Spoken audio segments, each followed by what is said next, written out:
ज्या पद्धतीने एकीकडे विधानसभेचं वारं वाहण्यास सुरुवात झालेली आहे, अनेक इच्छुकांची मोर्चे बांधणी देखील त्या उद्देशाने सुरू झाली आहे। नुकतेच माढा विधानसभा मतदारसंघातील उंदरगाव असेल अन्य भागामध्ये देखील अभिजित पाटील यांचे दौरे सुरू झालेत। आज त्यांनी उंदरगाव या ठिकाणी भेट दिली होती। आपल्या समेत अभिजित दादा पाटील आहेत। दादा, ज्या पद्धतीने एकीकडे लोकसभेच्या रणधुमाळीमध्ये आपले अनेक निर्णय समोर आले, एकीकडे अनपेक्षित निर्णय समजले जात होते ते शेतकऱ्यांसाठी, एकीकडे शरद पवारांच्या सभेच्या मंचावर दिसणारे अभिजित दादा फडणवीसांची सभा आयोजित केली त्यांनी, की नेमकं काय होतं गणित आणि शेतकऱ्यांनी काय नेमकं समजायचं?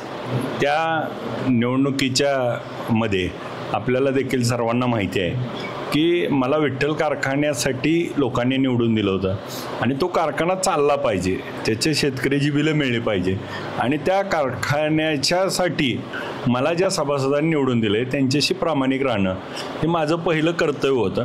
ओएसिस फर्टिलिटीच्या तज्ज्ञांनी IVF उपचार पद्धतीद्वारे 1 लाखांहून अधिक जोडप्यांना मातृत्व प्राप्तीचा आनंद दिला आहे। मोफत अपॉइंटमेंट बुक करण्यासाठी आजच संपर्क साधा। म्हणून त्या ठिकाणी मी ती भूमिका घेतली, कारखान्याचे जे काही विषय होते ते मार्गी लागले पाहिजे आणि शेतकरी सभासदाला त्यातनं 2 रुपये जास्त मिळाले पाहिजे। आज दराची स्पर्धा जर करायची असेल तर तो कारखाना चालू असला पाहिजे। कुलूप लावलेल्या कारखान्यातनं मी स्पर्धा करू शकत नाही आणि मग ती स्पर्धा रोखण्यासाठी काही जणांनी केलेलं कट कारस्थान होतं, ते आपल्याला देखील सर्वांना माहिती आहे। परंतु तो डिसिजन आम्ही घेतला आणि त्या भूमिकेनंतर आज आम्ही कारखान्याचं या वर्षीचा गाळप हंगामाची पूर्ण तयारी करून आता गळीत हंगाम आम्ही आता सुरू करतोय। एकीकडे भगीरथ भालके जे नेते BRS मध्ये गेलेले होते त्यांनी देखील आज शरद पवारांची भेट घेतली। एकीकडे अभिजित पाटील म्हटलं की शरद पवारांचा पट्ट्या अशी ओळख होती, आता भगीरथ भालकेंची भेट घेतली, नेमकं काय हे काय भेटी दरम्यान समजता तुम्ही? नाही, आता त्यांनी भेट घेतली आपल्याच माध्यमातून कळालं, परंतु नेमकं त्याच्या मागचं कारण काय आहे ते मला देखील अजून माहीत नाही। परंतु ती भेट का आणि कशी हे ते सांगू शकतील। परंतु आज पवारसाहेब असे व्यक्ती आहेत की ते प्रत्येकाला त्या ठिकाणी वेळ देतात, भेटतात, बोलतात आणि पवारसाहेबाचा अंदाज लागायला खूप वेळ लागतो, त्यामुळे आत्ताच आपण अंदाज त्याच्यावर लावणं योग्य वाटत नाही। एकीकडे अंदाज आपण म्हणता, मात्र दुसरीकडे पंढरपूरच्या भाजपचे उमेदवार समाधान आवताडेंना देखील टक्कर देण्याचं काम भगीरथ भालकेंनी केलं होतं। हे असं कुठं गणित ठरलंय कुठं की माढा अभिजित पाटील आणि पंढरपूर भगीरथ भालके?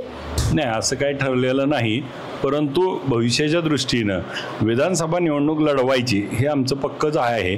त्या दृष्टीनं आम्ही फिरतोय आणि त्या ठिकाणी लोकांच्या संपर्कात आहे, लोकांच्या गाठीभेटी घेणं, सुखादुःखात राहणं आणि सगळ्याशी सामावून घेऊन आज कारखान्याच्या काही माध्यमातून शेतकरी सभासदाला 2 रुपये जास्त देणं आणि त्यातून लोकांच्या उपयोगाला येणं हा खऱ्या अर्थानं आम्ही भाग घेऊन आम्ही पुढे जातोय। शरद पवार गटात जर भगीरथ भालकेंना प्रवेश दिला तर अभिजित पाटलांची भूमिका काय असणार? तो त्या आज मी त्याच्यावर भाष्य करू शकत नाही, कारण त्याला वेट अँड वॉच गरजेचं आहे। योग्य वेळी योग्य निर्णय घेणं हे त्या काळानुसार ते ठरतं आणि त्यानुसार आम्ही योग्य वेळी योग्य भूमिका घेऊ। लोकसभेला राम सातपुते यांना आपण पाठिंबा दिला होता, एकीकडे कारखान्या वाचवण्यासाठी शेतकऱ्यांच्या हितासाठी हा निर्णय घेतल्याचं आपण सांगितलं होतं। विधानसभेला अभिजित पाटलांची एंट्री काय असणार आहे? ज्या पद्धतीने अजूनही आपण शरद पवार गटाच्या कार्यकर्त्यांसमवेतच दौरे करताना पाहायला मिळत आहेत, मग विधानसभेला नेमकं काय ठरलंय अभिजिताबांचं? नाही, मूळ मुद्दा काय आहे की राजकारणाच्या पलीकडची मैत्री पण असते, त्यामुळं आज सगळेजण भेटल्यानंतर बोललं पाहिजे। मग तो कोणत्या पार्टीचा आहे, कोणाच्या पक्षाचा आहे असं न म्हणता त्यांच्याशी भेटलं, बोललं म्हणजे काय आपण त्या ह्याच्यात नाही, परंतु उद्याच्या निवडणुकीमध्ये उभा राहायचं आहे हे मात्र आमचं पक्का आहे। त्यासाठी आम्ही रणनीती आखतोय आणि उद्याची निवडणूक आम्ही जिंकू असा आम्ही त्या ठिकाणी विश्वास वाटतोय। चिन्ह आणि पक्ष कोणता असेल? निवडून येणं हा आमचा प्रथम ध्येय आहे, त्यामुळे आम्ही निवडून येऊ। माढा का पंढरपूर?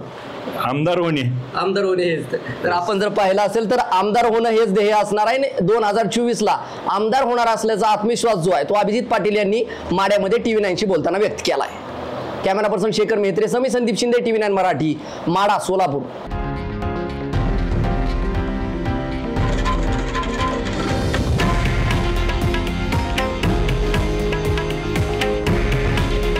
हे आहे देशातील नंबर 1 न्यूज नेटवर्क आणि आपण पाहत आहात TV9 मराठी। काळजी तुमची, हित महाराष्ट्राचं।